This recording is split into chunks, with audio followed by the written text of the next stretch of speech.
You're listening to the Wrigleyville Nation podcast. Season ticket holders and lifelong fans with neighborhood ties discuss Cubs news and neighborhood happenings. Here's your hosts, Jeremy and Pat.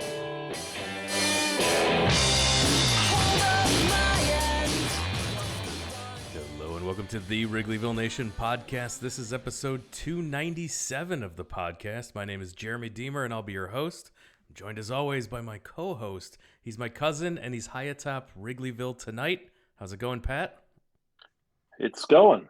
Cubs are playing a tight one tonight. The Phillies. A 6:40 start on this one tonight. Yeah. We'll get to the week that will be here, and we'll briefly recap the week that was, as we are into the final week of September, coming to an end. This another tough Cubs season.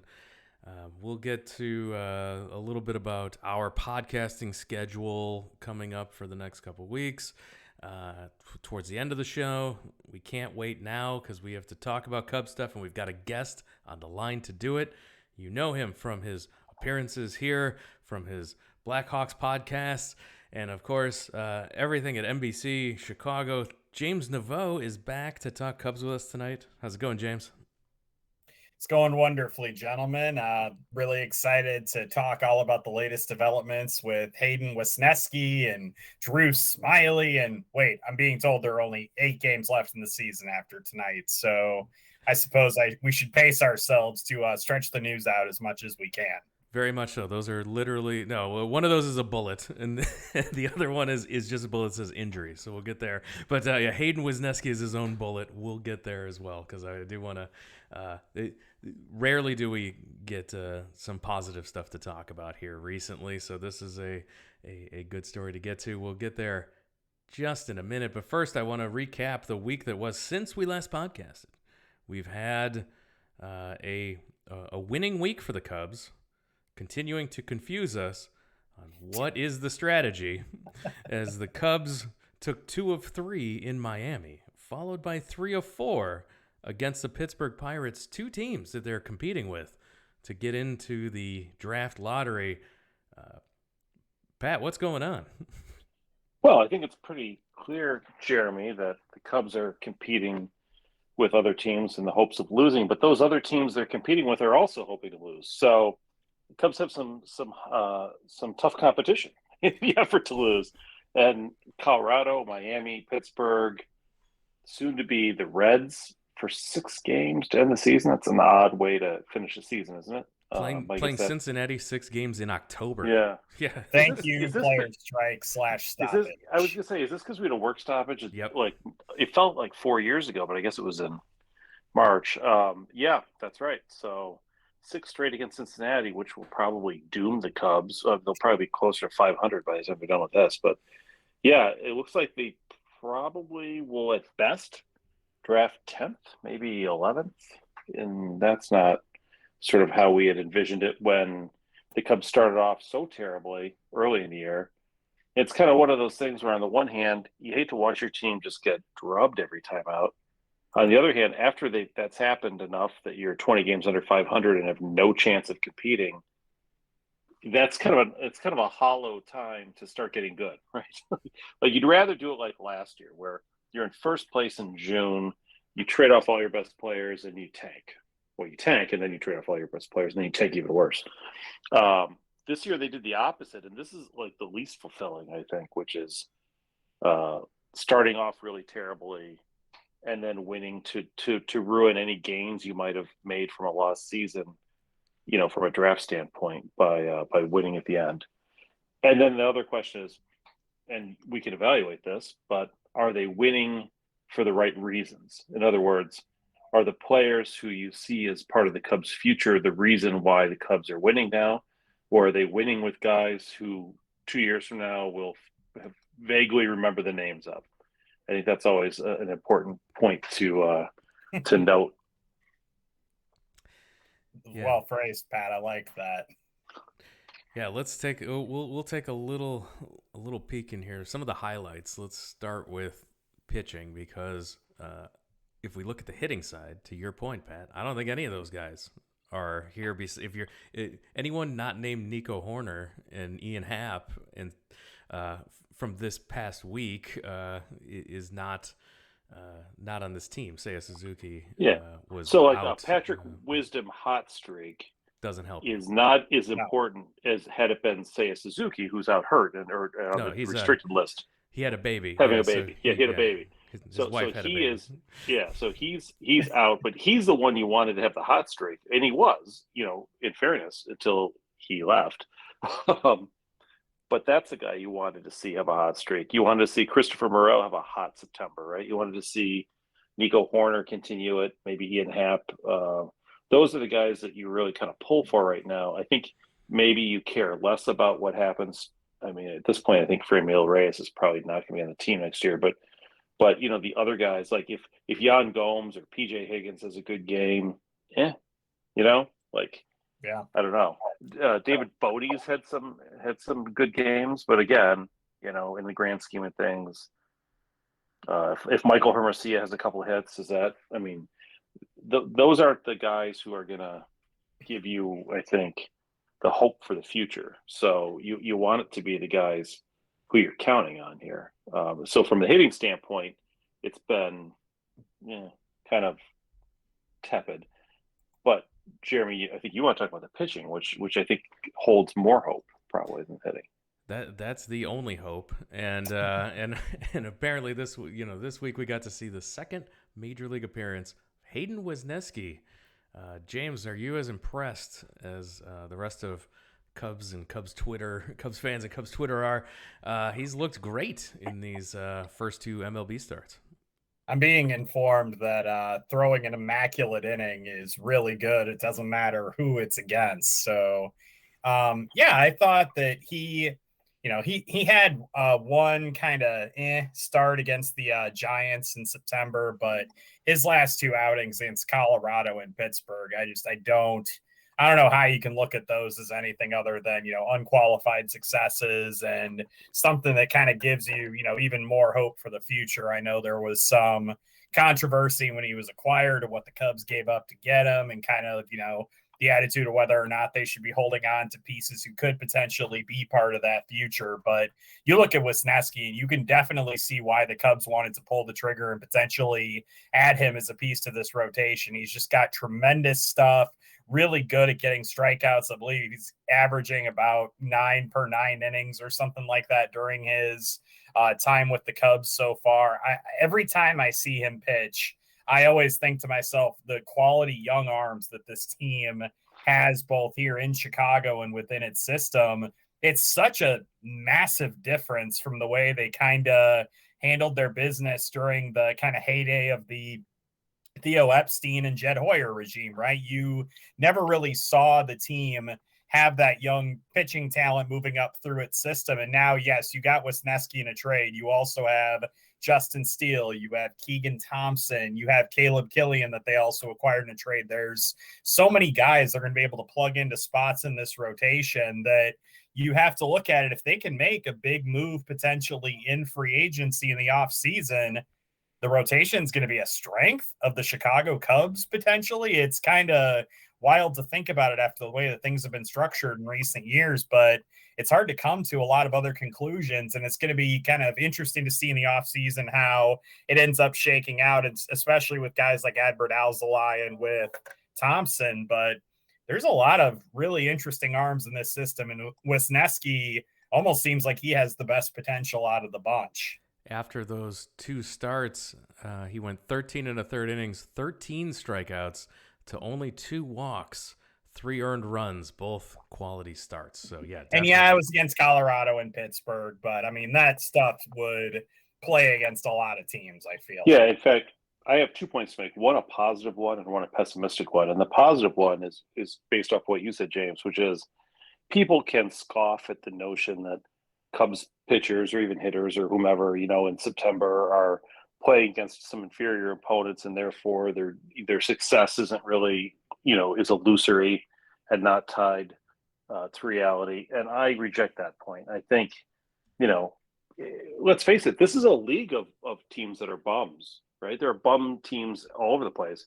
you got to beat the bum teams too. You got to dominate the bum teams. And if you do, good. I don't think we need to really worry at this point about, well, what would he have done if he'd been going against the Blue Jays in a World Series Game 5 in Toronto, right? I mean, it's not imperative that somebody who's a rookie has to beat just teams with winning records in order to make those numbers mean something, because the way baseball is today, you most pitchers build up a lot of their gaudy numbers against the bottom 15 or 20 teams in the league, because those teams are all pretty bad. So I feel like all his numbers are legitimate, even if it is against oftentimes the Rockies and Pirates and other teams. Now here's the sort of less optimistic part of this.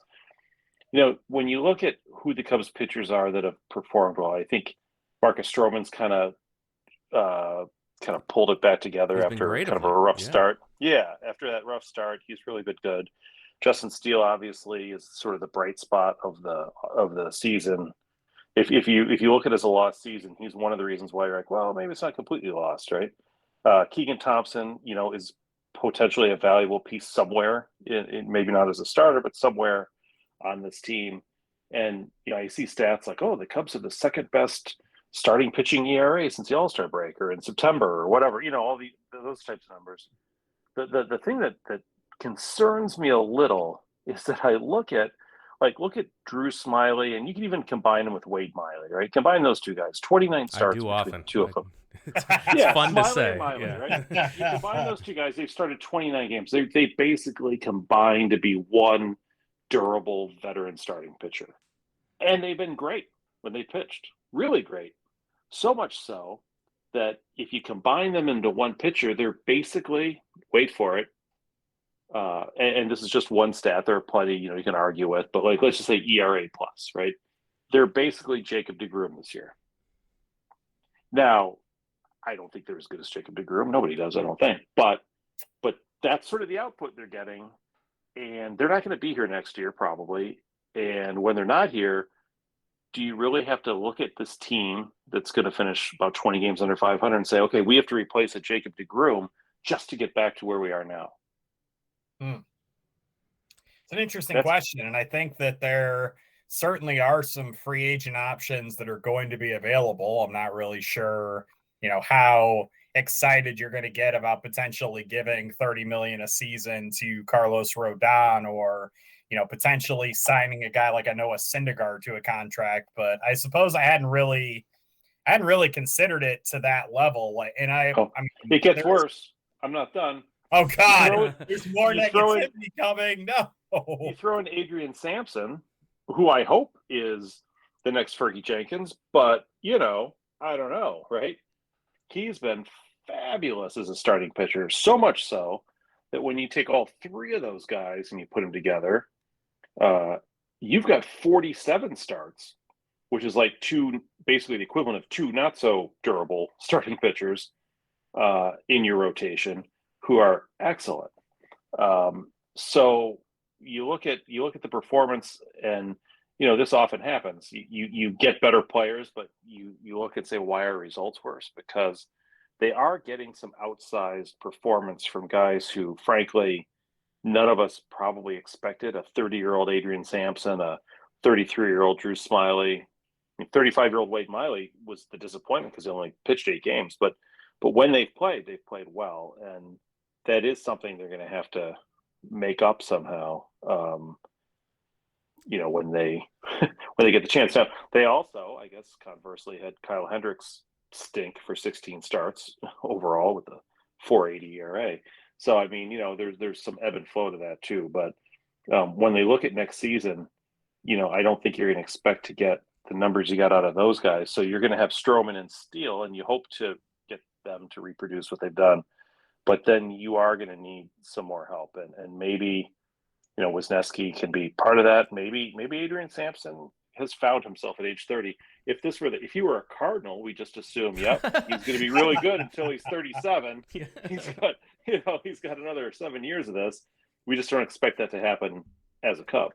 Well, I mean, the good news is he is eligible for arbitration, so the Cubs do have a measure of control over him at the very least. For sure. Yeah, he's not going to hit the free agent market and blow anybody away with the money he's going to command. I don't think. Right. And they also, just by the way, we have mentioned him a couple times, but Brandon Hughes has had a sneaky good season this year for the Cubs. He's a younger guy. He's 26, and he has pitched consistently well. He's pitched in 52 games this year, 54 innings overall. He's been really solid. It's when you look at, we lamented the loss of Scott Efros because we thought of him as somebody who, might fit into a setup man or closer role with the Cubs. He pitched fantastically, and you got to give something to get something. And they got Hayden Wesneski, and we'll see how that plays out over the coming years. But to have Brandon Hughes also pitching so well, I think made that almost more possible to do because the Cubs have basically a young pitcher who, they have who's a lefty too, of all things, which is great, and who's a rookie pitching at a fabulous level. So 6 saves. I very much like to see him reproduce that next year with relievers. It's always tricky, but he seems like he's really stepped up since the entire bullpen was traded away. The other pitcher that you mentioned who has come back from the IL is Keegan Thompson. Spent the month on the IL, lower back tightness. He came back against Miami, saving his arm. Yeah, tossed 3 scoreless innings after Stroman looked good. Stroman, he had his 3rd quality start of the month. So, I think Keegan Thompson, Wesneski, and you want Caleb Killian to be one of the guys as well. You look at let's project out. Do one of these guys make the rotation, or would you rather see 2 free agents in the rotation in addition to a Stroman, Steele, Hendricks combo, and Killian or Wesneski as your 6th man? And, I would like to see 2 more starting pitchers, free agents, and especially if one of them also, in addition to being a good pitcher, could hit maybe 40 home runs for us. It's like our DH. Just throw that out there as a possibility.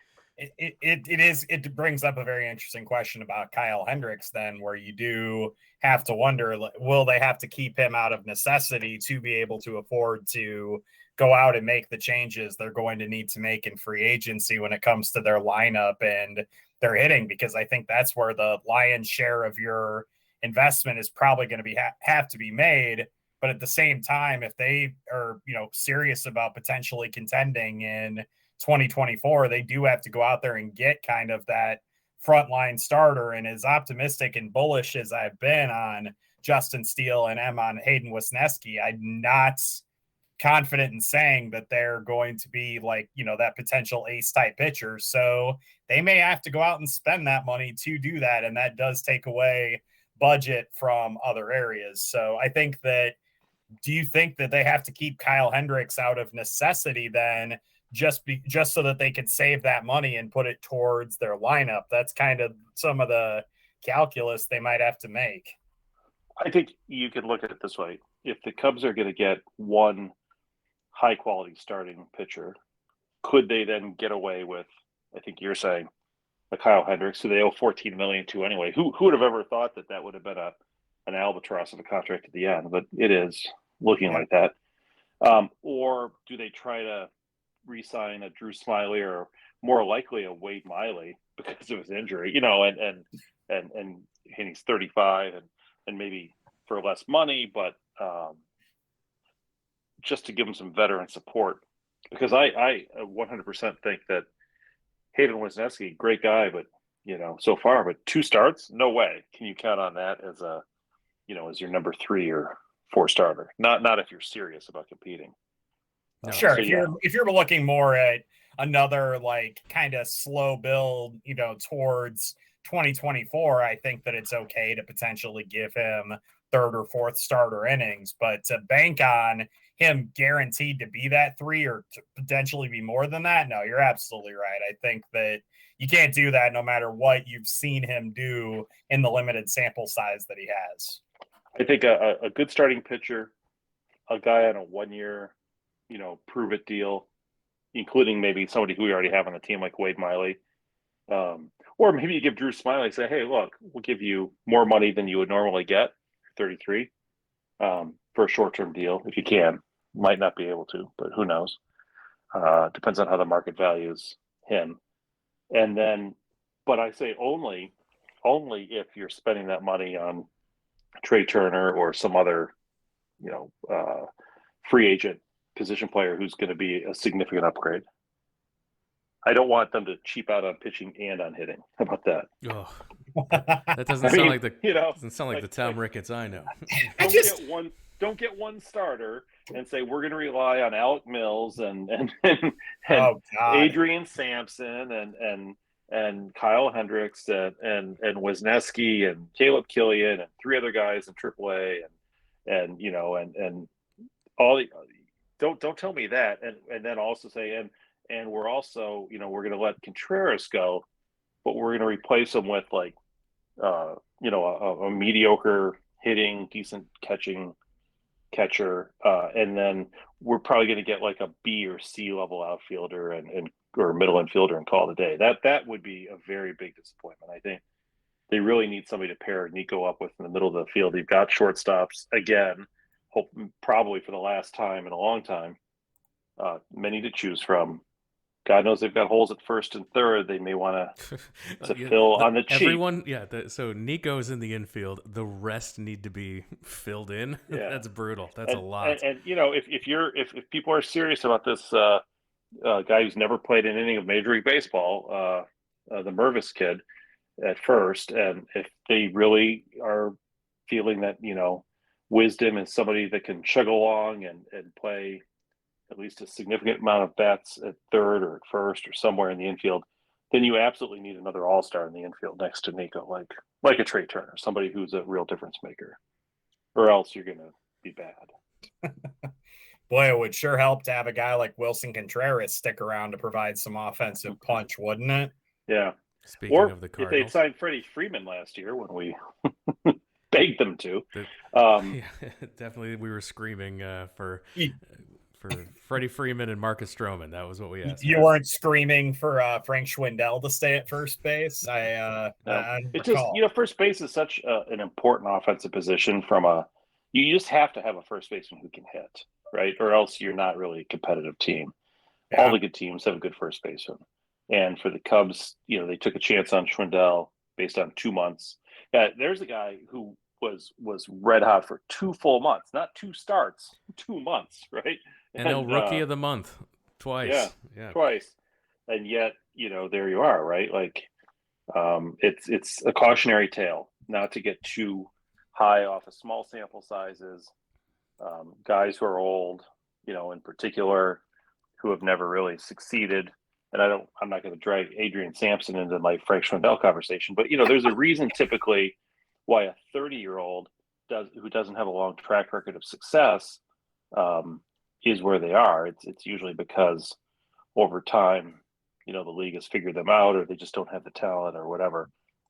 And I will point out Anthony Rizzo has 32 home runs and 400 bats. Yeah, I know. I don't know what you think about this Mervis kid, but he's put up these gaudy numbers. Like, he started the season in high A. He was very good, dominated, went to AA, dominated, went to AAA, doing well there.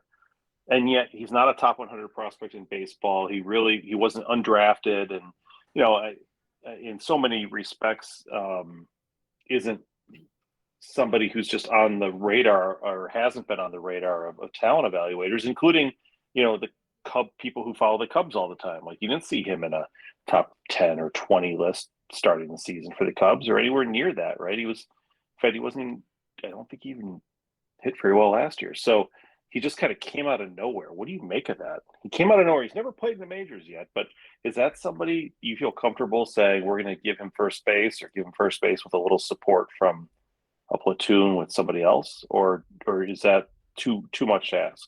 It's weird because I know there was talk that there were some folks in the scouting industry that had kind of thought that maybe he could be worth taking a flyer on in undrafted free agency, but I don't really recall anybody saying there's this can't miss power hitting prospect that, dropped out of the draft for whatever reason and you need to go sign him because there's something there. I mean, he hit 9 home runs in college, and I know that college baseball, you don't generally see a ton of eye-popping power numbers, but he hit 280, hit 9 home runs at Duke. It's not like he was lighting the world on fire for the Blue Devils. Like I am of the opinion that it is an awesome story. I mean, he's hit 36 home runs, 37, whatever it is, just driving the ball all over the park at a bunch of different levels. That's probably he's 6'4", 225 too. So he fits this prototype of a left-handed mashing hitter. Yeah. And yet he had never really achieved it until, he hit 23 years old, which is, a little later than usual for a guy to kind of fill out and find his strength. But I think the only thing that kind of gives me a little bit of confidence about him is just, as you said, Pat, that he has raked at every single level of the minor leagues this year. It's not like he, was hitting well in South Bend and then he hit well in Tennessee and then hit a wall in Iowa. That's not what happened. He continued to hit every single place that he went to and hit for an above 300 average in all 3 stops. He has the 36 home runs. Which is more home runs than he hit in his 6 previous seasons of baseball. It's crazy. I with aluminum bats, he couldn't even come close to touching those numbers.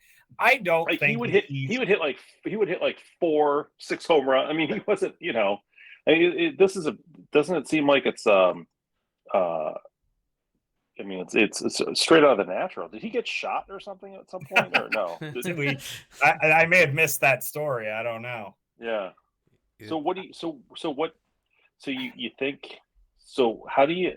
I'm sure the Cubs are thinking the same thing. Like, how do we evaluate this? Like, I mean, obviously they can see who he's hitting the home runs off of and what kind of pitches he's handling. I think, if I'm not mistaken, he is going to play in the fall league. Is that right?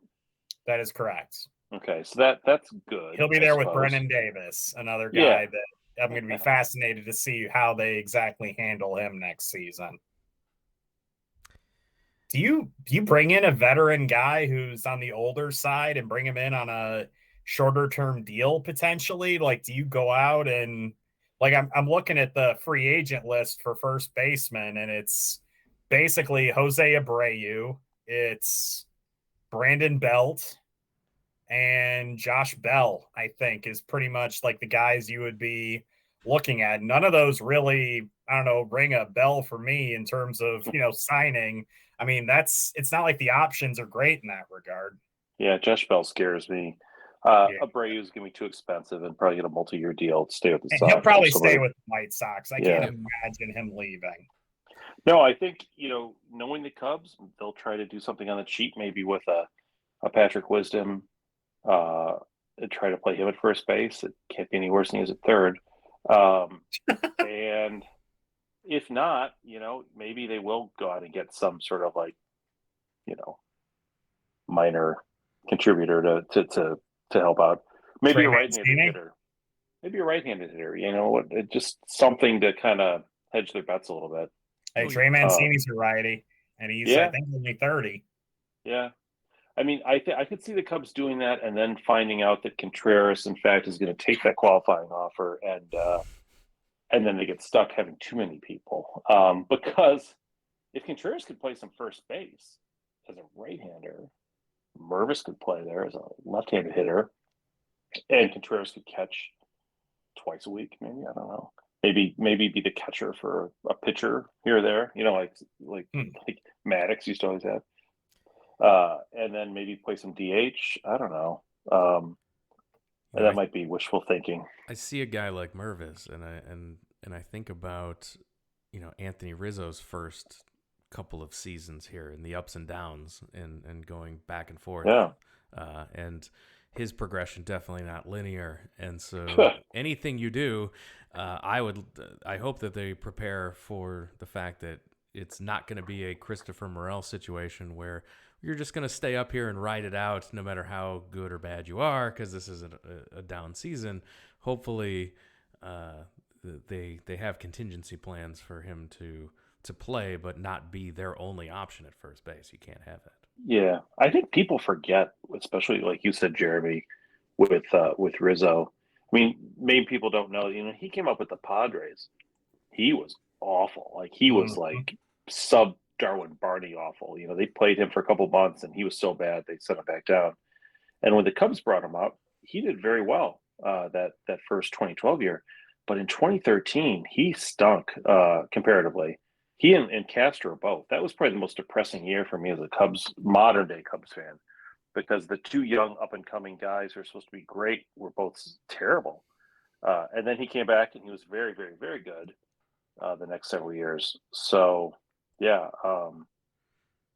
and he was he was a little bit younger than Purvis, but he started with the Padres at 21, Cubs with 22. But you hope. Again, first base, the Cubs took a chance on him at first base in a season in which they lost 101 games. So and the next year 96 games. So they had plenty of bad players to surround him with. So that it wasn't necessary that he do well, right? There was no hope or thought of going to the playoffs or being a first baseman away from the playoffs. And so especially with David DeJesus and Chris Coughlin. Geez, the trips down memory lane we're taking right now. Poor Luis Valbuena, R.I.P. But Wellington Castillo, baby. Darwin Barney, that was the Brian LaHare. Remember those magical months? If Brian LaHare's all-star Brian LaHare, right? That's all-star Brian LaHare. You take his first half of 2012 and you put that with Schwarber's second half last year, and you've got one of the all-time greats. Step aside, Aaron Judge. That's like the most interesting mashup I've ever heard. I've never heard anyone go Brian LaHare and Kyle Schwarber. I think you may have just made internet history there. You could even do LaHare and Schwindel if you wanted to, right? Sure.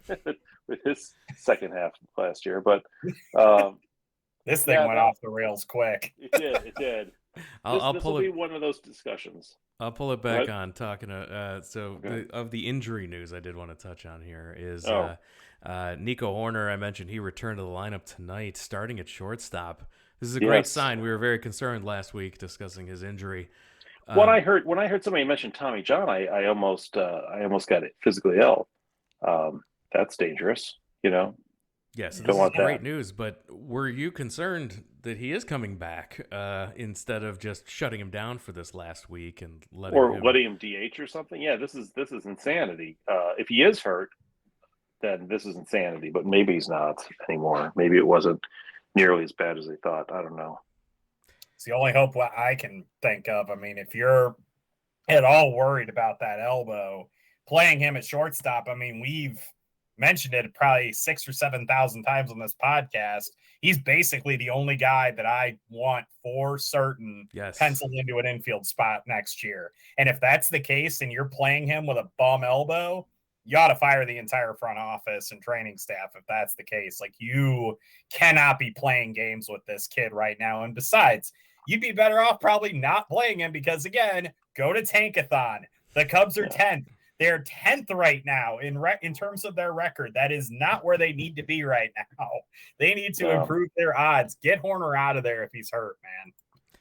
That's another reason why last year I was a little bit surprised they went with the cheap first rounder so they'd save money for a second rounder kind of stuff. I thought this is the highest you may draft. And I thought I guess maybe they thought they would draft higher than 10th this year, but they surprised themselves.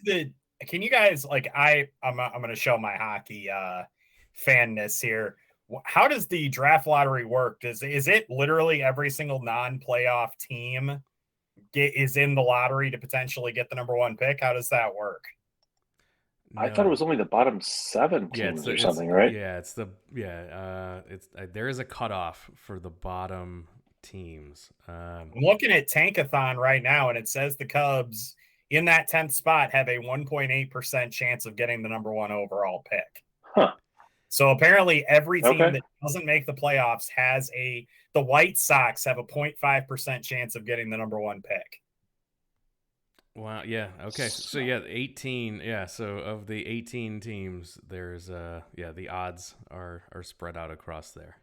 I think the top I, the top 5 are heavily so picks. Yeah, the bottom think 1, the 2, first 3 6 have the same odds. So if you are the worst team or the third worst team, you have the same odds of getting the first pick. That's how they tried to. and the Cubs will not be able to crack that club for those wondering. No. It looks like the So that's best for they the could first probably pick, get is right? into the top 7 or 8. Yeah, and then it'll go in reverse order of winning percentage. Okay. Yeah, so 7 gives you the 5.5% chance, and it gets worse from there. So, we'll see how fixed the first draft lottery is. I Number thought 1, the Boston Red Sox. What? Okay. Did they change something? Because I could have sworn it was the first 6 picks were by lottery, and then after that it was reverse order.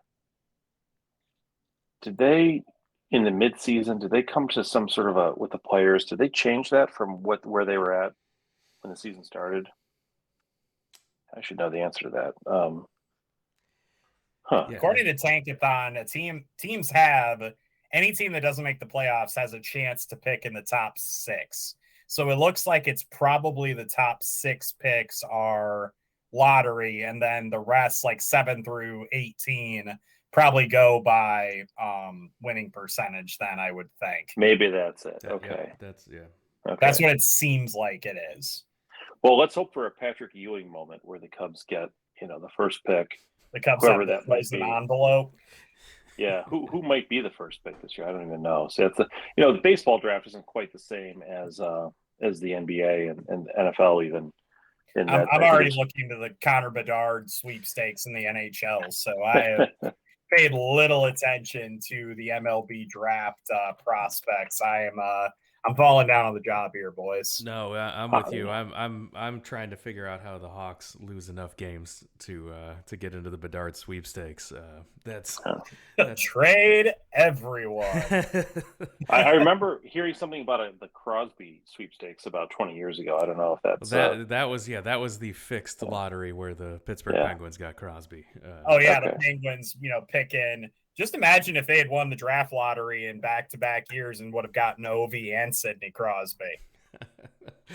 But it would have changed my life very little. This is enough hockey talk. We got we got a negative comment once in our iTunes reviews, Apple Podcast reviews for too much hocky talk on How the Cubs dare podcast. You have fun? That's what I said. I'm like, get out of here. Not for me. Yeah. Can I just posit something? If the Cubs are going to get an offensive free agent, based on what they have in the minor leagues, and I don't buy into the notion that any one minor league outfielder is going to be, a success at the major league level, but it does seem they have 3 or 4 that could be. So that's a decent amount of hopefuls, and you hope somebody works out of there. And if you've got Seiya Suzuki, and if you're going to keep Ian Happ at least for next year, I feel like the outfield is less of an issue right now, surprisingly, than it may have been going into the season. But I look at somebody like a Trey Turner, and I just think of what a nice fit that would be for the Cubs.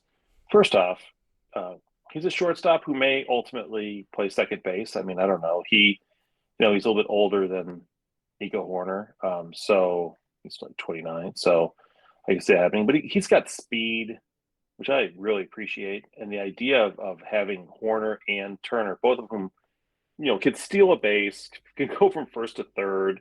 And he also, has sneaky power. He's not what I call a power hitter, but he gets a lot of doubles and he's going to hit 20 some homers, I think, for the Cubs. Just very good offensively.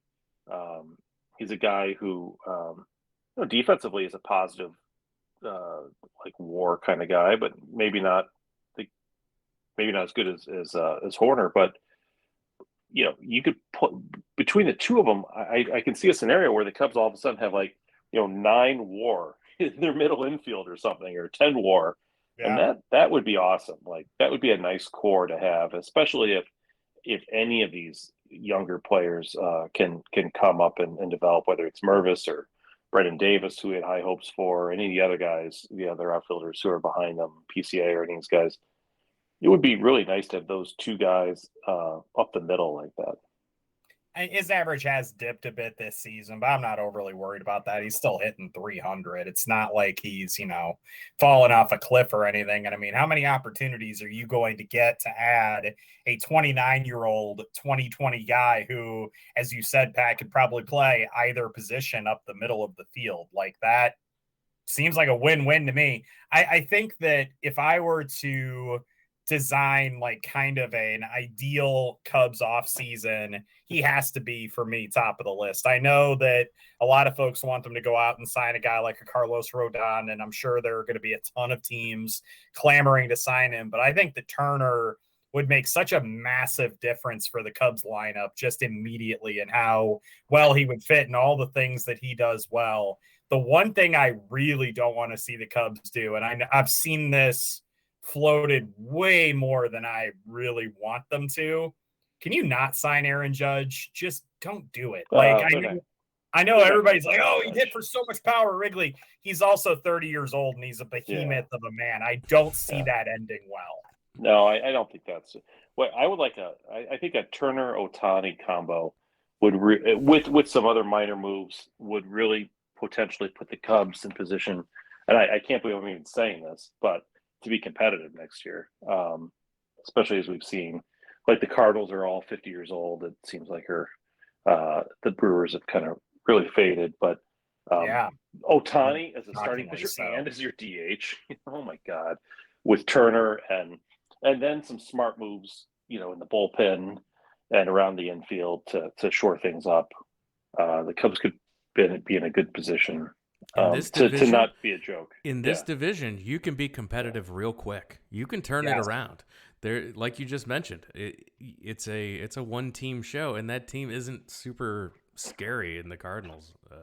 Well, they're losing Yadier Molina, so clearly that's the end of their run, right? Like that. I was just about to say that'll make them better, but yeah, technically.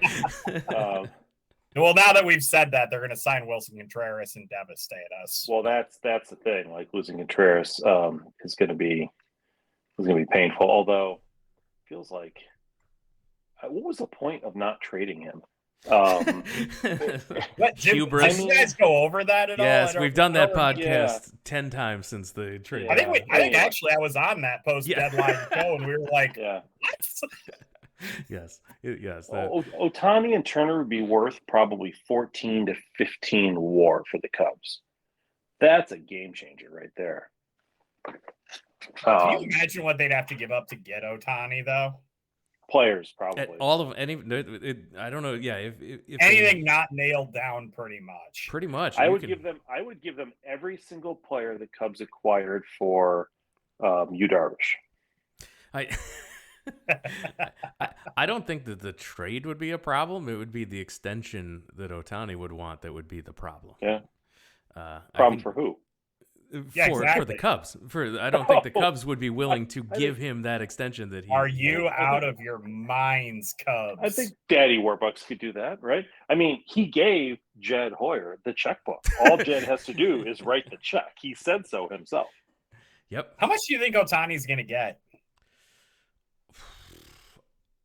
I mean, more than Miley.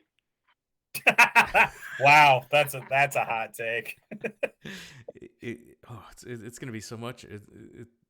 I mean, there's no benchmark. I think it's going to make the Juan Soto offer look tame. Yeah. There's no benchmark for a generational talent. Like that's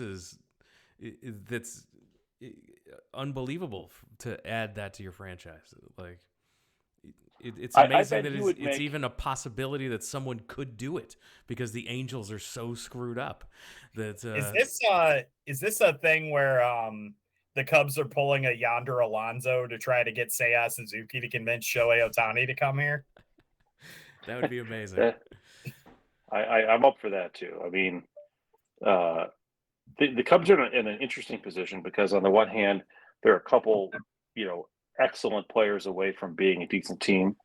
On the other hand, if they don't get excellent players, I think they're still going to be fairly mediocre. They're still going to have some holes. They're, like we talked about earlier, they've got some players who overperform this year who probably won't even be there next year. So that'll depress their overall performance a little bit. I think this is really a chance for them, though, to go ahead and get some difference makers. I know they did it last year, and they had, they wanted to build up their farm system, so they've all had another year of the farm system. You get some guys now, and then hopefully that system starts producing players that can be helpful. This year was a little bit offensively, obviously, with just Morel, right? Not exactly what we were hoping for. The pitching, though, with the Hughes and with the Steele and with Keegan Thompson, not all rookies, but younger pitchers, that was a step in the right direction. I don't know, James. Do you have any thoughts on this Killian? He's the other guy who we had high hopes for that just sort of deteriorated as the season went on. Yeah, it didn't really seem like he kind of came up and, flashed, across the sky for a brief moment and then, went away.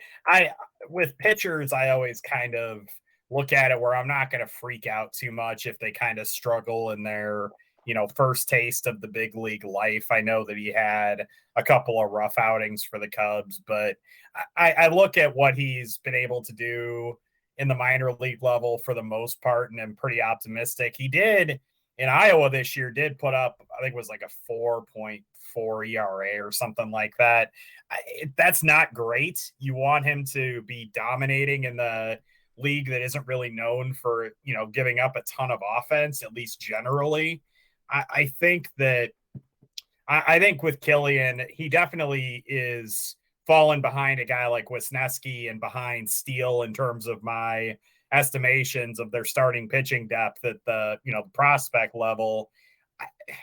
I'm not willing to write him off yet, but I haven't liked overall what he's done this season, and that's not just talking about the brief stint he had in Chicago. I think that he's got to start next season. I think again in AAA. I don't really think that he's shown that he strikes guys out, but he needs to show me some more ability to get guys out and to go deep into games if I'm going to give him a real shot at making the rotation next season. I'm not entirely sold on him. Well, I can't believe it, but we're already up against time. Somehow we've talked about the Chicago Cubs for almost 50 minutes. And so with that, I think we're going to move to wrap it up. I do want to make a brief programming note. Next week, the season will end. 6 games against the Cincinnati Reds. No, it doesn't end next week. It does. It ends the week after next week. No, it will end during next week. So 2 podcasts from now it will end. Correct. Right? No. Okay. So after this podcast, okay, we would be podcasting with only 2 other games remaining in Cincinnati. So I see. We're not going to we're going to wait until the Cubs close out their season. Are you boys going to any games this week? I am tempted, but probably not. I'm thinking about going go on tomorrow. Friday. Tickets are really cheap Friday. I have a ticket for Friday. We'll see if I go. I would rather go tomorrow, but we'll see. Yeah, definitely, and we'll be back after the Cubs wrap up their season. We will be back with a podcast the following week where we will do our end of season wrap up. We will talk about all of this is a long season. We'll recap everything from the work stoppage all the way through to the end of the season, and we will preview what we hope will happen in the off season as well. We're gonna pile onto this, and we'll have our end of season wrap up. We might even take a peek at how we did on some predictions as well. So all that coming up here. So we'll wait till the season closes, then we'll be back.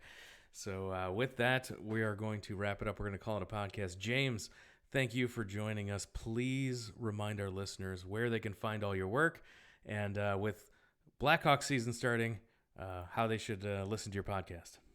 Yeah, I have to. I was watching the Blackhawks game on DVR tonight because I wanted to talk to you boys about the Cubs. So we'll have plenty of reaction to the Blackhawks' first 2 preseason games on Blackhawks Talk podcast on NBC Sports Chicago's website. You can check that out. And then you can follow me on Twitter at James Neveau. I got in on the ground floor on Twitter and managed to get my own name. And yeah, I mean, just look around for me. I'm sure you'll find some nonsense that I've written or said. Excellent, and it's always a blast to have you on. Time flies when we're having fun talking about the Cubs. You can follow us on social media as well, Twitter and Instagram at WrigleyvilleNat, Facebook.com/WrigleyvilleNation, and our website where you have all of the links to subscribe to this podcast. The entire back catalog is available at WrigleyvilleNation.com. There you can also click the link to support our Patreon. That's how we've been ad-free for 4 straight seasons right now because of our generous patrons over at the Patreon, patreon.com/WrigleyvilleNation. So with that, we're going to wrap it up and call it a podcast. Pat, thanks for joining us.